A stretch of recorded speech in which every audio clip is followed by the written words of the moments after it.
ಕಳೆದ ವಾರಗಳಿಂದ ನೋಡಿಕೊಂಡಿರುವಂಥ ಕೊನೆಯ ಭಾಗವನ್ನು ನೋಡಿಕೊಳ್ಳೋಣ. ಸೈತಾನನ ಸಿಂಹಾಸನವಿರುವಂಥ ಸ್ಥಳ ಯಾವುದು? 4ನೇ ಭಾಗವನ್ನು ನೋಡಿಕೊಳ್ಳೋಣ.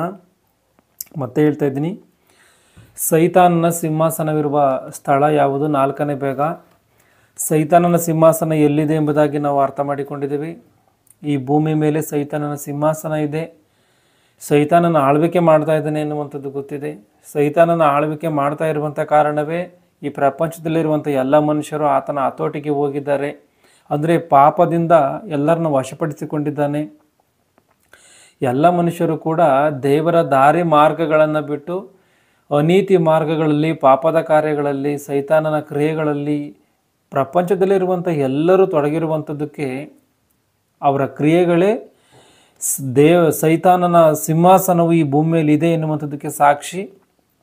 ಮತ್ತು ಈ ಸೈತಾನನು ಮನುಷ್ಯನನ್ನು ಕೆಡಿಸಿರುವಂಥದ್ದು ಮಾತ್ರವೇ ಅಲ್ಲದೆ, ಒಬ್ಬ ಮನುಷ್ಯನು ಇನ್ನೊಬ್ಬ ಮನುಷ್ಯನ ನೀತಿವಂತನಾಗಿ ನಡ್ಕೊಳ್ಳುವಂಥದ್ದನ್ನು ನೋಡಿ ಆತನ ಸಹಿಸಲ್ಲ. ಇದೊಂದು ರೀತಿಯಾದಂಥ ದುರ್ಗುಣಗಳು. ಅಂದರೆ ಸೈತಾನನು ಮನುಷ್ಯನನ್ನು ಎಷ್ಟೆಲ್ಲ ಒಂದು ರೀತಿ ಮಾರ್ಗಗಳಲ್ಲಿ ಹಾಳು ಮಾಡ್ತಾನೋ ಎನ್ನುವಂಥದ್ದನ್ನು ಗಮನಿಸಬೇಕು. ಒಬ್ಬ ಮನುಷ್ಯನು ನೀತಿಯಿಂದ ನಡ್ಕೋಬೇಕಾಗಿರುವಂಥದ್ದು ದೇವರು ಅವನಿಗೆ ನೇಮಿಸಿರುವಂಥ ಒಂದು ಬಾಧ್ಯತೆ.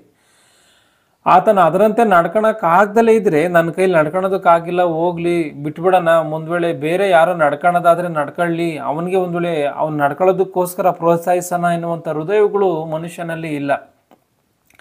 ನಾನು ನಡ್ಕೊಳಕ್ಕಾಗಲಿಲ್ಲ ಅಂತಂದರೆ ಇನ್ನೊಬ್ಬ ಮನುಷ್ಯನು ಕೂಡ ನಡ್ಕೋಬಾರ್ದು. ಅಂದರೆ ಒಬ್ಬ ಮನುಷ್ಯನ ನೀತಿವಂತನಾಗಿ ಬದುಕೋದಕ್ಕಾಗಲಿಲ್ಲ ಅಂದರೆ ಇನ್ನೊಬ್ಬ ಮನುಷ್ಯನನ್ನು ಕೂಡ ನೀತಿವಂತನಾಗಿ ಬದುಕೋದಕ್ಕೆ ಬಿಡಲ್ಲ.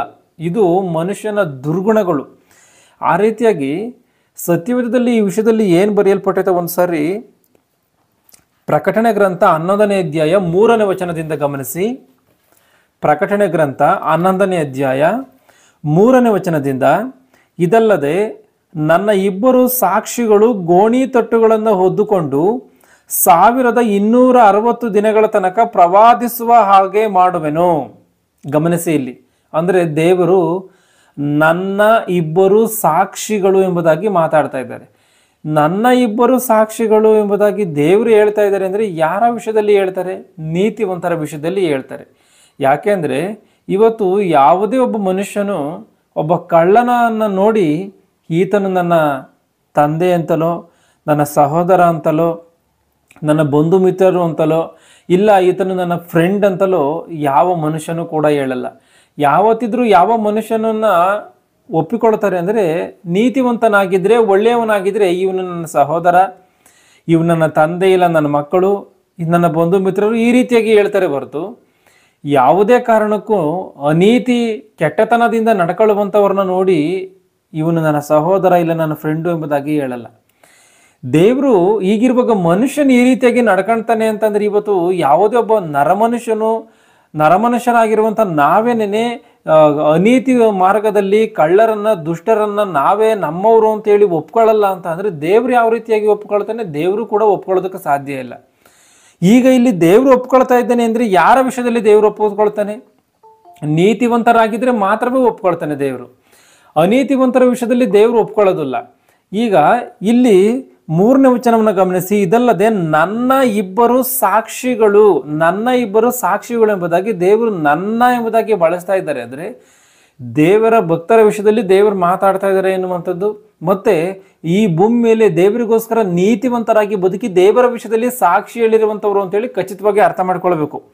ಇದಲ್ಲದೆ ನನ್ನ 2 ಸಾಕ್ಷಿಗಳು ಗೋಣಿ ತಟ್ಟುಗಳನ್ನು ಹೊದ್ದುಕೊಂಡು 1260 ದಿನಗಳ ತನಕ ಪ್ರವಾದಿಸುವ ಹಾಗೆ ಮಾಡುವೆನು. ನನ್ನ 2 ಸಾಕ್ಷಿಗಳು ಏನು ಮಾಡ್ತಾರೆ? ಗೋಣಿ ತಟ್ಟನ್ನು ಒದ್ದುಕೊಳ್ತಾರೆ. ಯಾಕೆ ಗೋಣಿ ತಟ್ಟನ್ನು ಒದ್ದುಕೋಬೇಕು? ದೇವ ಭಕ್ತರಿಗೆ ಈ ಲೋಕ ಕೊಡುವಂಥದ್ದು ಗೋಣಿ ತಟ್ಟು ಮಾತ್ರವಾ? ಅಂದರೆ ಈ ಲೋಕದಲ್ಲಿ ದೇವರಿಗೋಸ್ಕರ ಬದುಕುವಂಥವ್ರಿಗೆ ಗೋಣಿ ತಟ್ಟು ಸಿಗುತ್ತಾ? ಬೇರೆ ಐಶ್ವರ್ಯ ಸಿಗಲ್ವಾ?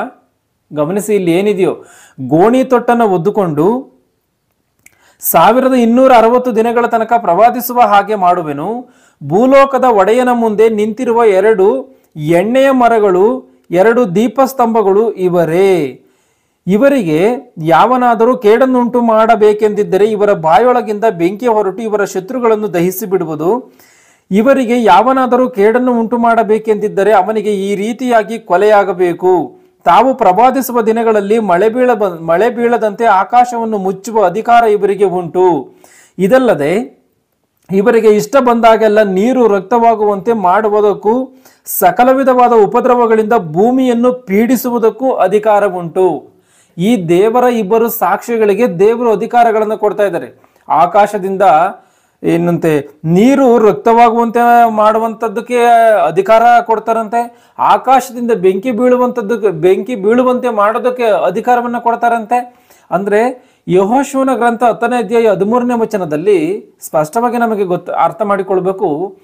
ಯೆಹೋಶುವನು ದೇವರಿಗೆ ವಿಜ್ಞಾಪನೆಯನ್ನ ಮಾಡ್ತಾನೆ, ಸೂರ್ಯನು ಚಂದ್ರನು ನಿಂತು ಹೋಗ್ಬೇಕು ಅಂತಾನೆ. ಈ ಸೂರ್ಯ ಚಂದ್ರ ನಿಂತು ಹೋಗ್ಬೇಕು ಅಂತ ಹೇಳಿ ಒಬ್ಬ ನರಮನುಷ್ಯನ ಮಾತನ್ನ ಹೇಳಿದಕ್ಕೋಸ್ಕರ ದೇವರು ಆ ರೀತಿಯಾಗಿ ಸೂರ್ಯ ಚಂದ್ರನ ನಿಲ್ಲಿಸ್ತಾರೆ. ಈ ಒಬ್ಬ ನರಮನುಷ್ಯನ ಮಾತನ್ನ ಕೇಳಿ ದೇವರು ಈ ಪ್ರಕೃತಿಯನ್ನ ನಿಲ್ಲಿಸ್ತಾರೆ. ಅಂದ್ರೆ ತಿರುಗುತ್ತಿರುವಂತ ಇಡೀ ವಿಶ್ವವೇ ನಿಂತು ಹೋಗುತ್ತೆ. ಯಾವ ಸಮಯದಲ್ಲಿ ಅಂದ್ರೆ ಯೆಹೋಶುವನ ಗ್ರಂಥವನ್ನು ನೋಡಿದ್ರೆ ಇಂದಿನ ಕಾಲದಲ್ಲಿ ಅದು ಸ್ಪಷ್ಟವಾಗಿ ಗೊತ್ತಾಗುತ್ತೆ. ವಿಜ್ಞಾನಿಗಳು ಕೂಡ ಇವತ್ತಿಗೆ ಇದನ್ನ ಕಂಡಿಡ್ಕೊಂಡಿದ್ದಾರೆ. ಒಂದು ದಿನದಲ್ಲಿ ಪ್ರಕೃತಿ ಎನ್ನುವಂಥದ್ದು ನಿಂತೋಗಿದೆ, ಕಾಲ ಎನ್ನುವಂಥದ್ದು ನಿಂತೋಗಿದೆ ಅಂತೇಳಿ ಇವತ್ತಿಗೆ ಅರ್ಥ ಮಾಡಿಕೊಂಡಿದ್ದಾರೆ. ಆದರೆ ಯೆಹೋಶುವನ ಗ್ರಂಥದಲ್ಲಿ ಕ್ರಿಸ್ತಪೂರ್ವ 1000 ವರ್ಷಗಳ ಹಿಂದಿನ ಈ ಮಾತನ್ನು ದೇವರು ಬರೆಸಿದ್ದಾನೆ. ಯೆಹೋಶುವ 10ನೇ ಅಧ್ಯಾಯ 13ನೇ ವಚನದಲ್ಲಿ ಸ್ಪಷ್ಟವಾಗಿ ನೀವು ಆ ಮಾತನ್ನು ನೋಡ್ಕೊಂಡ್ರೆ ಗೊತ್ತಾಗುತ್ತೆ. ಆ ರೀತಿಯಾಗಿ ಈ ಪ್ರಕೃತಿ ಮೇಲೆ ನೀತಿವಂತನಾಗಿ ನಡ್ಕೊಳ್ಳುವಂತ ಮನುಷ್ಯನಿಗೆ ಅಧಿಕಾರವನ್ನ ಕೊಡ್ತಾರ ಅಂತಂದ್ರೆ ಖಚಿತವಾಗಿ ದೇವರು ಅಧಿಕಾರವನ್ನ ಕೊಡ್ತಾರೆ. ಆ ರೀತಿಯಾಗಿನೇ ಈ ದೇವರಿಗೋಸ್ಕರ ಬದುಕಿದಂತ ಈ ಇಬ್ಬರು ಮನುಷ್ಯರಿಗೆ ದೇವರು ಅಧಿಕಾರವನ್ನು ಕೊಟ್ಟಿದ್ದಾರೆ. ಆ ಅಧಿಕಾರವನ್ನು ಕೊಟ್ಟಿರುವಂತ ಕಾರಣವೇ ಆಕಾಶದಿಂದ ಬೆಂಕಿ ಬೀಳುವಂತೆ, ನೀರನ್ನ ರಕ್ತವನ್ನಾಗಿ ಮಾರ್ಪಡಿಸುವಂತೆ ಈ ಎಲ್ಲ ಅಧಿಕಾರವನ್ನು ಕೊಟ್ಟಿರುವಂತ ಕಾರಣವೇ ಆ ರೀತಿಯಾಗಿ ಅವರು ಬದುಕಿದ್ದಾರೆ, ಆ ರೀತಿಯಾದಂಥ ಕೆಲಸಗಳನ್ನ ಮಾಡಿದ್ದಾರೆ. 6ನೇ ವಚನವನ್ನು ಗಮನಿಸಿ. ತಾವು ಪ್ರವಾದಿಸುವ ದಿನಗಳಲ್ಲಿ ಮಳೆ ಬೀಳದಂತೆ ಆಕಾಶವನ್ನು ಮುಚ್ಚುವ ಅಧಿಕಾರ ಇವರಿಗೆ ಉಂಟು. ಇದಲ್ಲದೆ ಇವರಿಗೆ ಇಷ್ಟ ಬಂದಾಗೆಲ್ಲ ನೀರು ರಕ್ತವಾಗುವಂತೆ ಮಾಡುವುದಕ್ಕೂ ಸಕಲ ವಿಧವಾದ ಉಪದ್ರವಗಳಿಂದ ಭೂಮಿಯನ್ನು ಪೀಡಿಸುವುದಕ್ಕೂ ಅಧಿಕಾರ ಉಂಟು. ಇವರು ತಮ್ಮ ಸಾಕ್ಷಿಯನ್ನು ಹೇಳಿ ಮುಗಿಸಿದ ನಂತರ ಅಧೋಲೋಕದಿಂದ ಬರುವ ಮೃಗವು ಇವರ ಮೇಲೆ ಯುದ್ಧ ಮಾಡಿ ಇವರನ್ನ ಜಯಿಸಿ ಕೊಲ್ಲುವುದು. ಗಮನಿಸಿ, ಇಲ್ಲಿ ದೇವರು ಪ್ರತಿಷ್ಠಿಸಿಕೊಂಡಂತ ಈ ಇಬ್ಬರು ಸಾಕ್ಷಿಗಳ ಮೇಲೆ, ದೇವರ ಮಕ್ಕಳ ಮೇಲೆ, ನೀತಿವಂತರ ಮೇಲೆ ಯುದ್ಧವನ್ನು ಮಾಡುತ್ತಂತೆ. ಏನು ಅಂದ್ರೆ ಮೃಗ. 7ನೇ ವಚನ. ಇವರು ತಮ್ಮ ಸಾಕ್ಷಿಯನ್ನು ಹೇಳಿ ಮುಗಿಸಿದ ನಂತರ, ಅಂದ್ರೆ ದೇವರಿಗೋಸ್ಕರ ಬದುಕಿ ದೇವರ ವಿಷಯದಲ್ಲಿ ಸಾಕ್ಷಿ ಹೇಳುವಂತ ಸಮಯ ಮುಗಿದ ನಂತರ ಏನಾಗುತ್ತಂತೆ ಅಂದ್ರೆ ಅಧೋಲೋಕದಿಂದ ಬರುವ ಮೃಗವು ಇವರ ಮೇಲೆ ಯುದ್ಧ ಮಾಡಿ ಇವರನ್ನ ಜಯಿಸಿ ಕೊಲ್ಲುವುದು. ಅಂದ್ರೆ ನೀತಿವಂತರನ್ನ ಕೊಂದಿದ್ಯಾ ಮೃಗ? ಕೊಂದಿದೆ. ಮುಂದೆ ಈ ಸಾಕ್ಷಿಗಳ ಶವಗಳು ಮಹಾಪಟ್ಟಣದ ಬೀದಿಯಲ್ಲಿ ಬಿದ್ದಿರುವವು. ಆ ಪಟ್ಟಣಕ್ಕೆ ಗೂಢಾರ್ಥವಾಗಿ ಸೋದೋಮ್ ಎಂತಲೂ ಐಗುಪ್ತ ಎಂತಲೂ ಹೆಸರುಗಳುಂಟು. ಇವರ ಒಡೆಯನು ಸಹ ಅಲ್ಲಿಯೇ ಶಿಲುಬೆಗೆ ಹಾಕಲ್ಪಟ್ಟನು. ಅಂದ್ರೆ ಭಕ್ತರ ವಿಷಯದಲ್ಲಿ ಬರೆಯಲ್ಪಟ್ಟಿರುವಂತ ಮಾತು ಅಂತ ಹೇಳಿ ಖಚಿತವಾಗಿ ನಾವು ಅರ್ಥ ಮಾಡಿಕೊಳ್ಬೇಕು. ಸಕಲ ಪ್ರಜೆ, ಕುಲ, ಭಾಷೆ, ಜನಾಂಗಗಳಿಗೆ ಸೇರಿದವರು ಈ ಸಾಕ್ಷಿಗಳ ಶವಗಳನ್ನು 3.5 ದಿನಗಳವರೆಗೂ ನೋಡುತ್ತಾ ಇರುವರು. ಅವುಗಳನ್ನು ಸಮಾಧಿಯಲ್ಲಿ ಇಡಗೊಡುವುದಿಲ್ಲ. ಈ ಇಬ್ಬರು ಪ್ರವಾದಿಗಳು ಭೂನಿವಾಸಿಗಳನ್ನು ಪೀಡಿಸಿದ್ದರಿಂದ, ಭೂನಿವಾಸಿಗಳನ್ನ ಪೀಡಿಸಿದ್ದರಿಂದ ಇವರು ಸತ್ತದ್ದಕ್ಕೆ ಭೂನಿವಾಸಿಗಳು ಸಂತೋಷಿಸಿ ಸಂಭ್ರಮಗೊಂಡು ಒಬ್ಬರಿಗೊಬ್ಬರು ಉಡುಗೊರೆಗಳನ್ನು ಕಳುಹಿಸುವರು. ಆಲೋಚನೆ ಮಾಡಿ, ದೇವರ ರಾಜ್ಯಕ್ಕೂ ಸೈತಾನನ ರಾಜ್ಯಕ್ಕೂ ಇರುವಂತ ಅಜಗಜಾಂತರವಾದಂತ ಎಂತ ಭಿನ್ನವಾಗಿರುವಂತ ಕಾರ್ಯಗಳು ನಡೆಯಿತು ಅಂತನ. ಒಬ್ಬ ಮನುಷ್ಯನು ನೀತಿವಂತನು ದೇವರಿಗೋಸ್ಕರ ಬದುಕಿ ಈ ಭೂಮಿ ಮೇಲೆ ದೇವರಿಗೋಸ್ಕರ ಸಾಕ್ಷಿ ಹೇಳಿ ಆತನು ದೇವರಿಗೋಸ್ಕರ ಹತಸಾಕ್ಷಿಯಾದ್ರೆ ಈ ಭೂಲೋಕದ ನಿವಾಸಿಗಳು ಏನ್ ಮಾಡ್ತಾರಂತೆ? ಸಂತೋಷಿಸ್ತಾರಂತೆ. ಏನಕ್ಕೋಸ್ಕರ? ಇವರು ಅನೀತಿಯಿಂದ ಬದುಕಿದ್ದಕ್ಕೋಸ್ಕರ ಅವ್ರು ಶಿಕ್ಷೆಯನ್ನು ಕೊಟ್ಟಿದ್ದಾರೆ. ದೇವರ ಅಧಿಕಾರದಂತೆ ಶಿಕ್ಷೆಯನ್ನು ಕೊಟ್ರೆ ಅವ್ರು ಸತ್ತಿದ್ದಕ್ಕೋಸ್ಕರ ಇವರು ಸಂತೋಷ ಪಡ್ತಾ ಇದ್ದಾರೆ ಅಂತಂದ್ರೆ ಸೈತಾನನ ರಾಜ್ಯವು ಎಂತದ್ದಾಗಿದೆಯೋ ಆಲೋಚನೆ ಮಾಡಿ. ಕರುಣೆನೇ ಇಲ್ಲದಂತ ನೀತಿ ಕಾರ್ಯಗಳು ತಿಳಿಯದೇ ಇರುವಂತ ರಾಜ್ಯ ಇದು. ಸೈತನ ರಾಜ್ಯ ಅಂದ್ರೆ ಸುಮ್ಮನೆ ಅಲ್ವೇ ಅಲ್ಲ. ನೀತಿವಂತರು ಸತ್ಯದಕ್ಕೋಸ್ಕರ ಉಡುಗೊರೆಗಳನ್ನು ಕಳಿಸ್ತಾ ಇದ್ದಾರಂತೆ. 9ನೇ ವಚನವನ್ನು ಗಮನಿಸಿ. ಸಕಲ ಪ್ರಜೆ, ಕುಲ, ಭಾಷೆ, ಜನಾಂಗಗಳಿಗೆ ಸೇರಿದವರು ಈ ಸಾಕ್ಷಿಗಳ ಶವಗಳನ್ನು 3.5 ದಿನಗಳವರೆಗೂ ನೋಡುತ್ತಾ ಇರುವರು. ಅವುಗಳನ್ನು ಸಮಾಧಿಯಲ್ಲಿ ಇಡಗೊಡುವುದಿಲ್ಲ. ಈ ಇಬ್ಬರು ಪ್ರವಾದಿಗಳು ಭೂನಿವಾಸಿಗಳನ್ನು ಪೀಡಿಸಿದ್ದರಿಂದ, ಇವ್ರು ಏನಕ್ಕೋಸ್ಕರ ಪೀಡಿಸಿದ್ದಾರೆ ಅಂದ್ರೆ ಯಾರ್ಯಾರು ಅನೀತಿವಂತರಾಗಿ, ದುಷ್ಟರಾಗಿ, ದುರ್ಮಾರ್ಗಗಳಾಗಿ ಬದುಕಿದ್ರು ಅವರಿಗೆ ದೇವರ ಕಡೆಯಿಂದ ಕೇಡನ್ನು ಸುರಿಸಿದ್ದಾರೆ. ಅಂದ್ರೆ ದೇವರು ಅಧಿಕಾರವನ್ನ ಕೊಟ್ಟಿದ್ರು, ಮಳೆ ಬೀಳದಂತೆ ಮಾಡುವಂತ ಅಧಿಕಾರವನ್ನ, ಬೆಂಕಿ ಆಕಾಶದಿಂದ ಸುರಿಯುವಂತ ಸುರಿಯುವಂತೆ ಮಾಡುವಂಥ ಅಧಿಕಾರವನ್ನು ಇವೆಲ್ಲವನ್ನ ಕೊಟ್ಟಿದ್ರಲ್ಲ. ಮನುಷ್ಯರು ತಪ್ಪನ್ನು ಮಾಡಿದಾಗ ದೇವರ ಅಧಿಕಾರದಂತೆ ಇವರು ಅಧಿಕಾರವನ್ನು ಚಲಾಯಿಸಿದ್ದಾರೆ. ಆ ರೀತಿಯಾಗಿ ಮಳೆ ಬರದೇ ಇರುವಂಥ ಪರಿಸ್ಥಿತಿ ಏರ್ಪಟ್ಟೈತೆ, ಬೆಂಕಿ ಬರುವಂಥ ಪರಿಸ್ಥಿತಿ ಏರ್ಪಟ್ಟೈತೆ. ಈ ರೀತಿಯಾಗಿ ಏರ್ಪಟ್ಟಿದ್ದಕ್ಕೋಸ್ಕರ ಭೂನಿವಾಸಿಗಳು ಏನ್ ಮಾಡಿದ್ದಾರೆ ಅಂತ ಇವ್ರನ್ನ ದ್ವೇಷ ಮಾಡಿದ್ದಾರೆ. ಅಂದ್ರೆ ಇವರು ನಮ್ಮನ್ನ ಈ ರೀತಿಯಾಗಿ ಹಿಂಸಿಸ್ತಾ ಇದ್ದಾರಲ್ಲ ಅಂತ ಇವರು ಸತ್ಯದಕ್ಕೋಸ್ಕರನ ಸಂತೋಷಿಸಿ ಭೂನಿವಾಸಿಗಳನ್ನು ಪೀಡಿಸಿದ್ದರಿಂದ ಇವರ ಸತ್ತದ್ದಕ್ಕೆ ಭೂನಿವಾಸಿಗಳು ಸಂತೋಷಿಸಿ ಸಂಭ್ರಮಗೊಂಡು ಒಬ್ಬರಿಗೊಬ್ಬರು ಉಡುಗೊರೆಗಳನ್ನು ಕಳುಹಿಸುವರು. ಇವರು ಸಂತೋಷಿಸಿ ಉಡುಗೊರೆಗಳನ್ನ ಕಳಿಸ್ತಾರಂತೆ. ಅಂದ್ರೆ ನೀತಿವಂತರು ಸತ್ತರೆ ಈ ಭೂಲೋಕದ ನಿವಾಸಿಗಳು ಸಂತೋಷಿಸ್ತಾರ? ಆಲೋಚನೆ ಮಾಡಿ.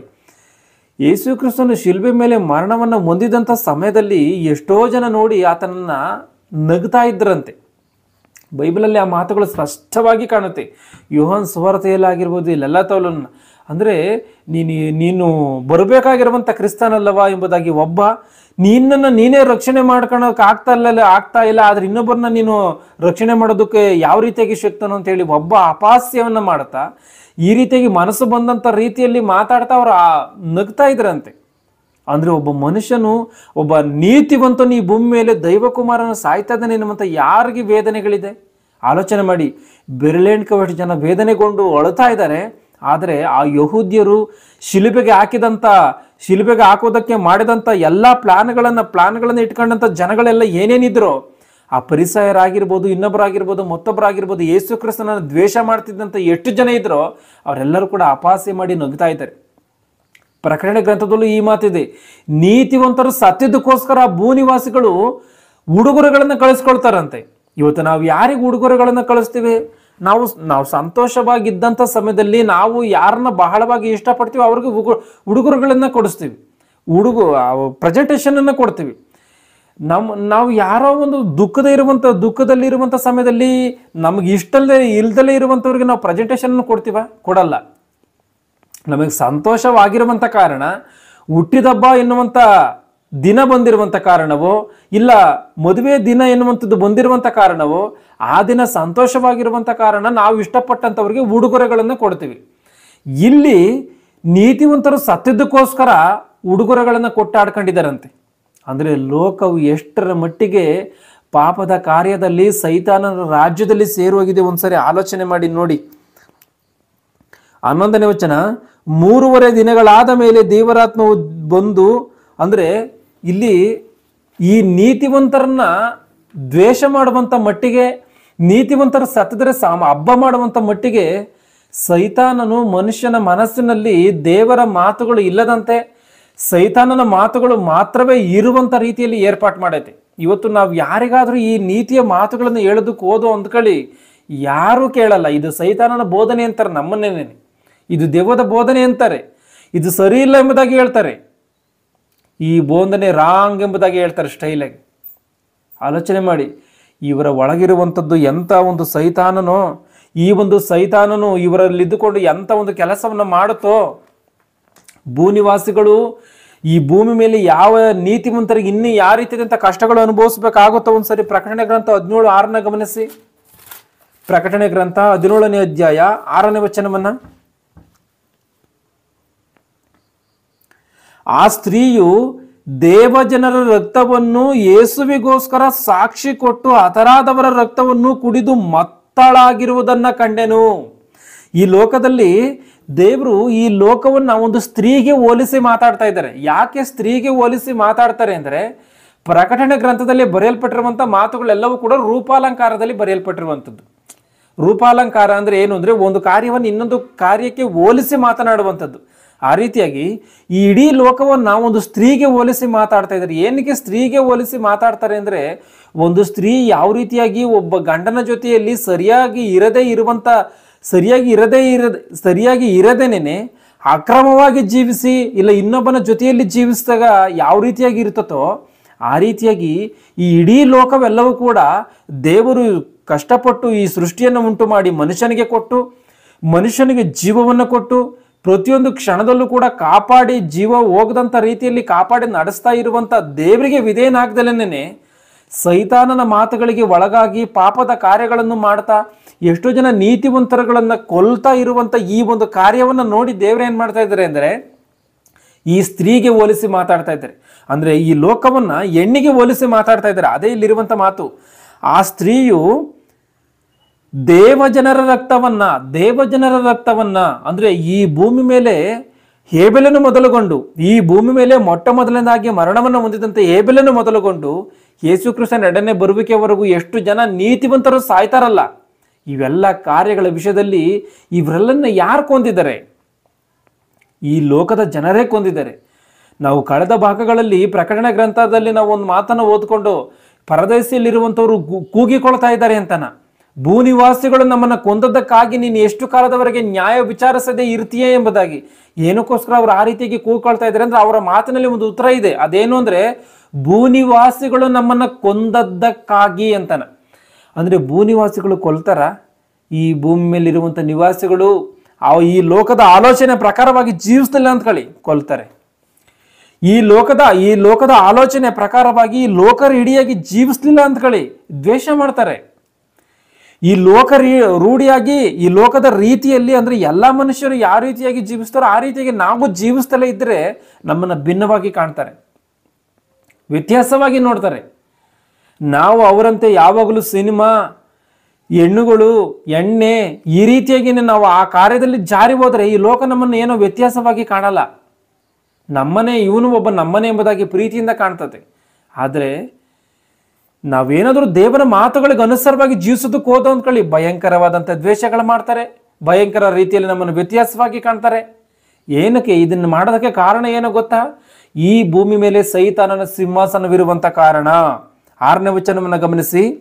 ಆ ಸ್ತ್ರೀಯು ದೇವಜನರ ರಕ್ತವನ್ನ ಯೇಸುವಿಗೋಸ್ಕರ ಸಾಕ್ಷಿ ಕೊಟ್ಟು ಹತವಾದವರ ರಕ್ತವನ್ನ, ಯೇಸು ಕ್ರಿಸ್ತನ ವಿಷಯದಲ್ಲಿ ಸಾಕ್ಷಿಯನ್ನು ಹೇಳಿದ್ದಾರೆ. ಆತನೇ ದೇವಕುಮಾರನು, ಆತನು ಲೋಕರಕ್ಷಕನು, ಆತನು ನಿಮ್ಮ ಪಾಪ ಪರಿಹಾರಕ್ಕೋಸ್ಕರ ಬಂದಿದ್ದಾನೆ ಅಂತ ಹೇಳಿ ಯೇಸು ಕ್ರಿಸ್ತನ ವಿಷಯದಲ್ಲಿ ಸಾಕ್ಷಿ ಹೇಳೋದಕ್ಕೋಸ್ಕರ ಮನುಷ್ಯರು ಕೊಂದಾಕಿದ್ದಾರೆ ಅವರನ್ನು.